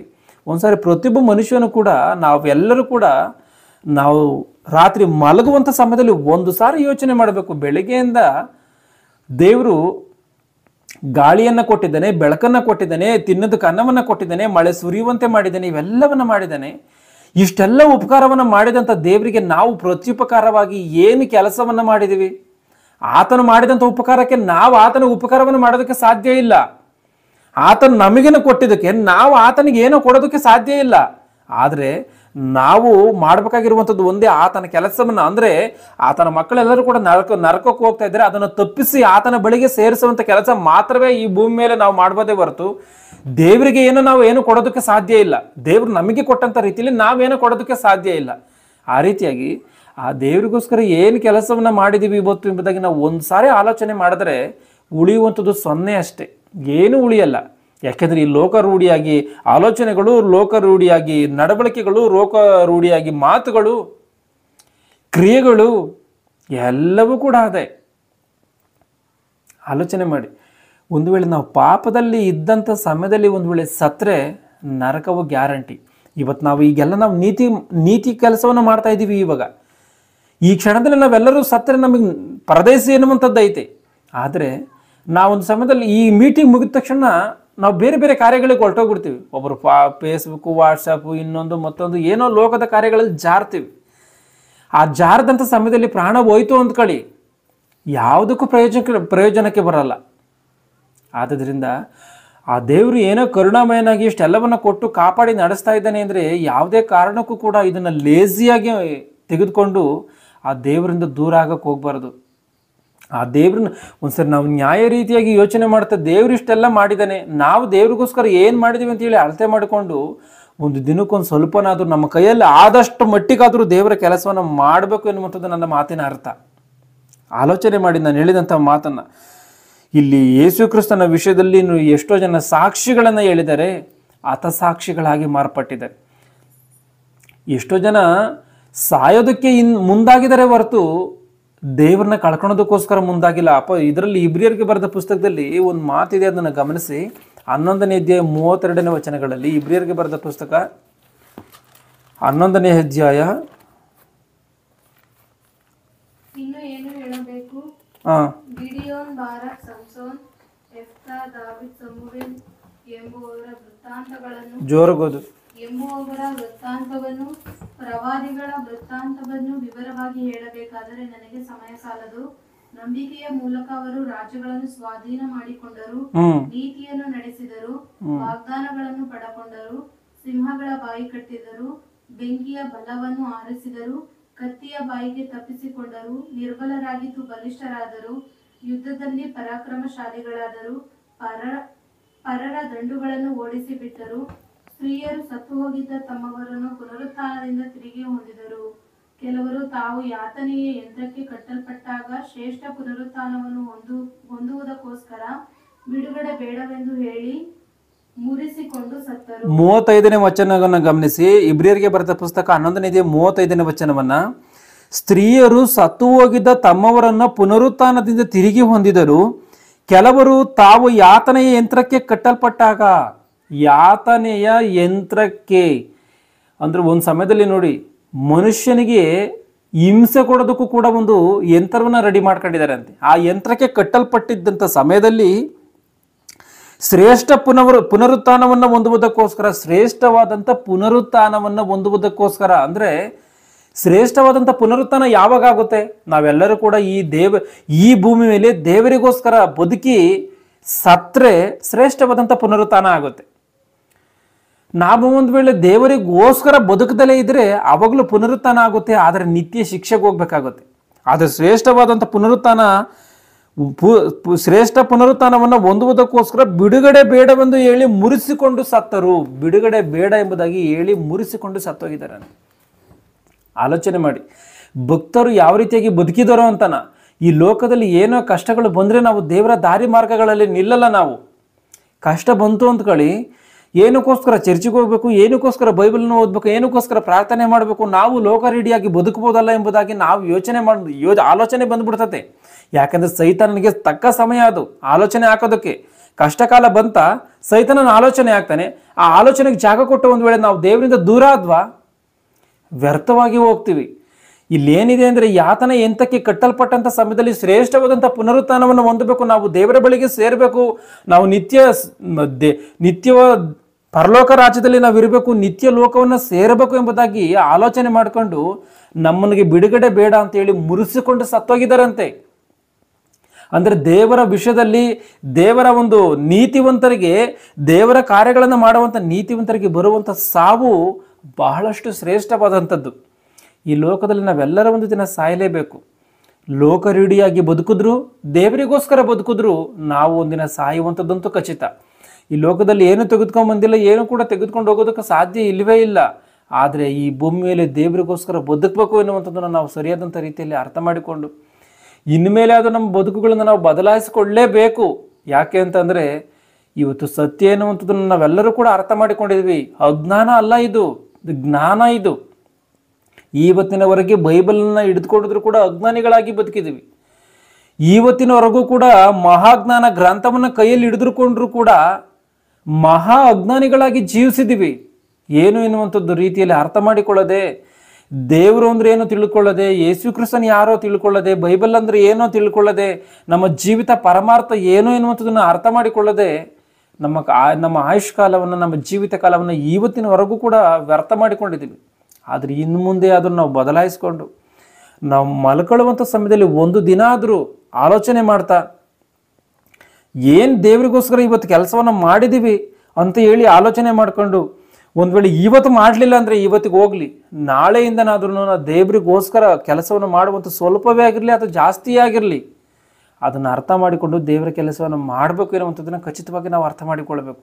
ಯಾಕೆ ಅಂತಂದರೆ ಇವತ್ತು ಪ್ರತಿಯೊಬ್ಬ ಮನುಷ್ಯನೂ ಕೂಡ ಒಬ್ಬ ಗಂಡನಿಗೆ ಒಬ್ಬ ಹೆಂಡತಿಯ ಮನಸ್ಸಿನಲ್ಲಿ ಏನಿದೆ, ನನ್ನ ಹೆಂಡತಿಗೆ ನನ್ನ ವಿಷಯದಲ್ಲಿ, ಆಕೆಯ ಮನಸ್ಸಿನಲ್ಲಿ ನನ್ನ ವಿಷಯದಲ್ಲಿ ನನ್ನ ಬಗ್ಗೆ ಆಕೆ ಏನು ಅಂದ್ಕೊಂಡಿದ್ದಾಳೆ, ಇಲ್ಲ ಒಬ್ಬ ಹೆಂಡತಿ ಒಬ್ಬ ಗಂಡನನ್ನು ನೋಡಿ ನನ್ನ ವಿಷಯದಲ್ಲಿ ತನ್ನ ಮನಸ್ಸಿನಲ್ಲಿ ಏನಿದೆ, ಏನು ಆಲೋಚನೆಯನ್ನು ಮಾಡ್ತಾನೆ ಎಂಬುದಾಗಿ ಗಂಡ ಹೆಂಡತಿಯ ವಿಷಯದಲ್ಲಿ, ತಂದೆ ಮಕ್ಕಳ ವಿಷಯದಲ್ಲಿ, ತಂದೆ ತಾಯಿಗಳು ಮಕ್ಕಳ ವಿಷಯದಲ್ಲಿ, ಮಕ್ಕಳು ತಂದೆ ತಾಯಿಗಳ ವಿಷಯದಲ್ಲಿ, ಫ್ರೆಂಡ್ಗಳ ವಿಷಯದಲ್ಲಿ ಈ ರೀತಿಯಾಗಿ ಆಲೋಚನೆ ಮಾಡ್ತಾರೆ. ಅವರ ಮನಸ್ಸಿನಲ್ಲಿ ಏನಿದೆ, ಇವರ ಮನಸ್ಸಿನಲ್ಲಿ ಏನಿದೆ, ನನ್ನ ವಿಷಯದಲ್ಲಿ ಈತನ ಮನಸ್ಸಿನಲ್ಲಿ ಏನು ಈತನು ಸ್ಕೆಚ್ ಹಾಕೊಂಡಿದ್ದಾನೆ, ಇಲ್ಲ ಈತನಲ್ಲಿ ಏನಿದೆ, ನನ್ನ ವಿಷಯದಲ್ಲಿ ಈತನ ಯಾವ ರೀತಿಯಾಗಿ ಆಲೋಚನೆ ಮಾಡ್ತಾನೆ, ಈ ರೀತಿಯಾಗಿ ಒಬ್ಬರ ವಿಷಯದಲ್ಲಿ ಇನ್ನೊಬ್ಬ ಮನುಷ್ಯನು ಅವರ ಮನಸ್ಸಿನಲ್ಲಿ ಇದೆ, ಇವರ ಮನಸ್ಸಿನಲ್ಲಿ ಏನಿದೆ ಎನ್ನುವಂಥದ್ದನ್ನು ತಿಳ್ಕೊಳ್ಳೋದಕ್ಕೋಸ್ಕರ ಮನುಷ್ಯನು ಎಷ್ಟೋ ಪ್ರಯಾಸ ಪಡ್ತಾ ಇದ್ದಾನೆ, ಆಸೆಗಳನ್ನ ಇಟ್ಕೊಂಡಿದ್ದಾನೆ. ಆದರೆ ಯಾವತ್ತಾದ್ರೂ ನನ್ನನ್ನು ಹುಟ್ಟಿಸಿದಂಥ ಈ ಭೂಮಿ ಮೇಲೆ ನನ್ನನ್ನು ಹುಟ್ಟಿಸಿ ನನ್ನನ್ನು ಕಾಪಾಡಿ ನಡೆಸ್ತಿರುವಂಥ ಆ ದೇವರ ಮನಸ್ಸಿನಲ್ಲಿ ಏನಿದೆ, ನಾನು ಯಾವ ರೀತಿಯಾಗಿ ಬದುಕಿದ್ರೆ ಆತನು ಇಷ್ಟಪಡ್ತಾನೆ, ನಾನು ಈ ಭೂಮಿ ಮೇಲೆ ಯಾವ ರೀತಿಯಾಗಿ ಬದುಕಿದ್ರೆ ಆತನು ಇಷ್ಟಪಡ್ತಾನೆ, ಯಾವಾಗ ಮೆಚ್ಚುತ್ತಾನೆ ಎನ್ನುವಂಥದ್ದನ್ನು ಯಾವತ್ತಾದರೂ ಯಾವ ಮನುಷ್ಯನಾದರೂ ಯೋಚನೆ ಮಾಡಿದ್ದಾನೆ? ನನ್ನ ವಿಷಯದಲ್ಲಿ ಆತನ ಆಲೋಚನೆ ಏನಿದೆ ಎನ್ನುವಂಥದ್ದು ಯಾವ ಮನುಷ್ಯನಾದರೂ ಆಲೋಚನೆ ಮಾಡಿದಾನ? ಹೇಳಿ ಒಂದ್ಸರಿನ. ನಾವು ಆ ಮನುಷ್ಯನ ಬಗ್ಗೆ, ಈ ಮನುಷ್ಯನ ಬಗ್ಗೆ ಇವತ್ತು ಯಾವ ಮನುಷ್ಯನು ಕೂಡ ಸಂಪೂರ್ಣವಾಗಿ ಯಾವುದೇ ವಿಚಾರವನ್ನು ಇನ್ನೊಂದು ವ್ಯಕ್ತಿಯ ಬಗ್ಗೆ ವ್ಯಕ್ತಿಯ ಮುಂದೆ ಹೇಳ್ಕೊಳ್ಳಲ್ಲ. ಒಬ್ಬ ಗಂಡ ಎಷ್ಟೇ ಬಿಚ್ಚಿ ಹೇಳಿದ್ರು ಕೂಡ ಹೆಂಡತಿ ಮುಂದೆ ಕೆಲವೊಂದು ಕಾರ್ಯಗಳನ್ನು ಮಾಡೇ ಮಾಡ್ತಾನೆ. ಆದರೆ ದೇವರು ಯೇಸು ಕ್ರಿಸ್ತನ ಎರಡನೇ ಬರುವಿಕೆಯ ವಿಷಯವನ್ನು ಮಾತ್ರವೇ ಮುಚ್ಚಿದ್ದಾನೆ ಹೊರತು ಇನ್ಯಾವ ವಿಚಾರವನ್ನು ಕೂಡ ಆತನು ಮುಚ್ಚಿಕ್ಕದಂಥ ರೀತಿಯಲ್ಲಿ ಎಲ್ಲ ವಿಚಾರಗಳನ್ನು ಆತನು ತನ್ನ ಮಕ್ಕಳಾದಂಥ ಮನುಷ್ಯರು ಅರ್ಥ ಮಾಡಿಕೊಳ್ಳಿ ಅಂಥೇಳಿ ಸೃಷ್ಟಿಯ ವಿಷಯದಲ್ಲಿ, ಆತನ ವಿಷಯದಲ್ಲಿ, ನಮ್ಮ ಒಂದು ಜನ್ಮಗಳ ವಿಷಯದಲ್ಲಿ ಎಲ್ಲವನ್ನ ಆತನ ತಿಳಿಸಿದ್ದಾನೆ. ಏನಕ್ಕೆ ಅಂದರೆ ಆ ತಂದೆಯ ಮನಸ್ಸನ್ನು ಮನುಷ್ಯನ ಅರ್ಥ ಮಾಡಿಕೊಳ್ಳಬೇಕು ಅಂತ.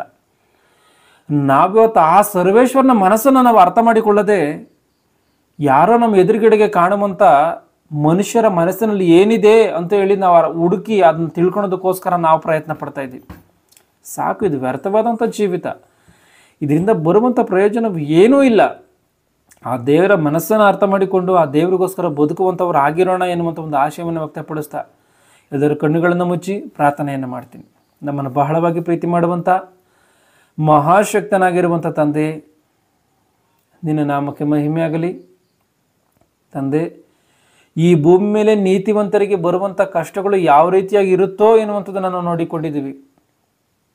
ಆ ರೀತಿಯಾಗಿ ಕಷ್ಟಗಳು ಬರುವುದಕ್ಕೆ ಕಾರಣವೇನೆಂದರೆ ತಂದೆ, ಸೈತಾನನ ಸಿಂಹಾಸನವು ಈ ಭೂಮಿ ಮೇಲಿದೆ. ಇದನ್ನು ನಾವು ಅರ್ಥ ಮಾಡಿಕೊಂಡಿದ್ದೇವೆ ತಂದೆ. ಇದಕ್ಕೆ ಸಾಕ್ಷಿಯಾಗಿ ಯೇಸು ಕ್ರಿಸ್ತನ ಶರೀರದಲ್ಲಿ ಒಂದು ಹನಿ ರಕ್ತವೂ ಕೂಡ ಇಲ್ಲದಂಥ ರೀತಿಯಲ್ಲಿ ಸೈತಾನನು ಶಿಲುಬೆಯಲ್ಲಿ ಆತನು ಮಾಡಿರುವಂಥ ಕಾರ್ಯವು ನಮಗೆ ಗೊತ್ತಿದೆ ತಂದೆ. ಇವೆಲ್ಲವನ್ನು ನಮ್ಮ ಮನಸ್ಸಿನಲ್ಲಿಟ್ಟುಕೊಂಡು ಈ ಭೂಮಿ ಮೇಲೆ ಇರುವಂಥ ಕಾಲ ನಿನಗೋಸ್ಕರ ಬದುಕುವಂಥ ಹೃದಯಗಳು ನಮ್ಮಲ್ಲಿ ನಿರ್ಮಾಣವಾಗುವಂತೆ, ಕೇಳಿದಂಥ ಮಾತುಗಳನ್ನು ನಾವು ಮರೆತು ಹೋಗದಂತೆ ಆ ಮಾತುಗಳನ್ನು ಮನಸ್ಸಿನಲ್ಲಿ ಇಟ್ಟುಕೊಂಡು ನಿನಗೋಸ್ಕರ ಪ್ರತಿಯೊಂದು ಕ್ಷಣದಲ್ಲೂ ಕೂಡ ಆಲೋಚಿಸುತ್ತಾ ಎಲ್ಲ ಸಮಯದಲ್ಲಿ ನಿನ್ನ ಒಂದು ರಾಜ್ಯ ನೀತಿಗೋಸ್ಕರ ತವಕ ಪಡುವಂಥ ಮಕ್ಕಳನ್ನಾಗಿ ನಮ್ಮನ್ನು ಮಾರ್ಪಡಿಸಬೇಕೆಂಬುದಾಗಿ ನಿಮ್ಮನ್ನು ಬೇಡಿಕೊಳ್ಳುತ್ತಾ ತಂದೆ, ಹೀಗೆ ಮಹಾಜ್ಞಾನವನ್ನು ಅರ್ಥ ಮಾಡಿಕೊಳ್ಳಲು ಸಹಾಯ ಮಾಡೆಂದು ಪ್ರಾರ್ಥಿಸುತ್ತಾ ನಿನ್ನ ಮಾತುಗಳನ್ನು ಕೇಳಿರುವಂಥ ಪ್ರತಿಯೊಂದು ನಿನ್ನ ಮಕ್ಕಳಿಗಾಗಿ ಸ್ತೋತ್ರ. ಅವರೆಲ್ಲರನ್ನ ಹೆಸರುಗಳಿಂದ ಆಶೀರ್ವದಿಸಿ ತಂದೆ, ನಿನ್ನೊಂದು ರಾಜ್ಯ ನೀತಿಗೋಸ್ಕರ ಭೌತಿಕವಾಗಿ ಅವ್ರಿಗೆ ಏನಾದರೂ ಅವಶ್ಯಕತೆ ಇದ್ದರೆ ಅದನ್ನು ತೀರಿಸಿ, ಆತ್ಮಿಕವಾದಂಥ ಆಶೀರ್ವಾದದಿಂದ ತುಂಬಿಸಿ, ಜ್ಞಾನಹೀನರಾಗಿ ಇರದೆ ಜ್ಞಾನವಂತರಾಗಿ ಈ ಭೂಲೋಕದಲ್ಲಿ ಹೊಳೆಯುವ ಜ್ಯೋತಿರ್ಮಂಡಲಗಳಂತೆ ಇದ್ದುಕೊಂಡು ಅನೇಕರನ್ನ ಅಜ್ಞಾನದಿಂದ ಜ್ಞಾನದ ಕಡೆಗೆ ನಡೆಸುವಂತೆ ಸಹಾಯ ಮಾಡಿ, ಪವಿತ್ರಾತ್ಮನ ಸಹಾಯವನ್ನು ನನಗೂ ಕೂಡ ಕೊಟ್ಟು ಈ ಒಂದು ಸಮಯದವರೆಗೆ ಕಾಪಾಡಿ ನಡೆಸಿದ್ದಕ್ಕಾಗಿ ಸ್ತೋತ್ರ ತಂದೆ. ನಾವೆಲ್ಲರೂ ಈ ರೀತಿಯಾಗಿ ನಾವು ಜೀವಂತವಾಗಿ ಇರುವಂಥ ಕಾಲ ನಿನಗೋಸ್ಕರ ಬದುಕುವಂತೆ ಸಹಾಯ ಮಾಡಿ. ಈ ವಿಷಯಗಳಲ್ಲಿ ಕೇಳಿದು ಮರೆತಪಟ್ಟಂಥ ಕಾರ್ಯಗಳನ್ನು ಅನುಗ್ರಹಿಸಿ ನಡೆಸಿದ್ದು ಪ್ರಾರ್ಥಿಸುತ್ತಾ ಎಲ್ಲ ಮಹಿಮೆ ನಿನಗೆ ಸಲ್ಲಿಸುತ್ತಾ ಪ್ರಭು ಯೇಸು ಕ್ರಿಸ್ತರ ಹೆಸರಿನಲ್ಲಿ ಬೇಡಿದ್ದೇನೆ ದೇವ, ಆಮೇನ್. ಎಲ್ಲರಿಗೂ ವಂದನೆಗಳು.